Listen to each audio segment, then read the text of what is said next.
서울 양천구의 전화영업 업체에서 집단 감염이 발생해서 사흘 만에 50명이 확진됐습니다. 시장이나 음식점, 직장 등 일상 속에서 개인끼리의 접촉을 통한 감염이 계속되고 있습니다.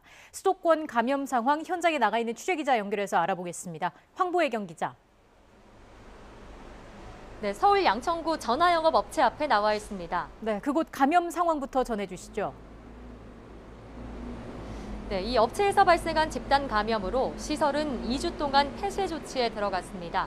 이곳에서는 전화를 걸어 부동산 등을 판매하는 이른바 텔레마케팅 영업을 했는데요. 지난 28일 직원 가운데 5명이 처음 확진됐고 이후 하루 만에 38명이 무더기로 감염됐습니다.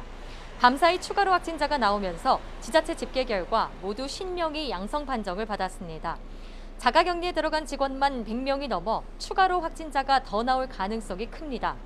이 업체는 건물 지상층에 있지만 전화 업무 특성상 침방울이 많이 나오는 데다 환기가 충분하지 않았던 것으로 확인됐습니다. 또 칸막이가 설치돼 있었지만 직원들이 붙어 앉아 있어 바이러스가 확산하는 것을 막지 못했던 것으로 보입니다. 이 밖에도 은평구 직장이나 관악구 음식점에서 30명 넘게 확진되는 등 직장이나 식당에서 개인끼리 접촉으로 인한 감염이 지속하고 있습니다. 네, 황보혜경 기자, 이 밖에 수도권 집단 감염 상황도 정리해 주시죠. 네, 우선 서울 노량진 시장 관련 확진자가 연이어 나오고 있습니다. 이곳에서는 지난 3일 시장 종사자가 처음 확진된 뒤 지금까지 92명이 감염됐습니다.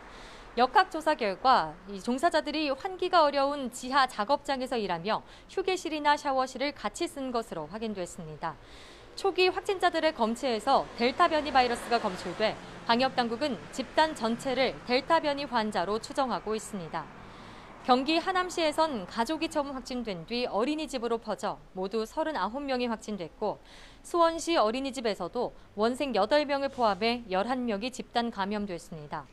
안성시 반도체 부품업체 관련해선 21명이 확진돼 치료를 받고 있습니다.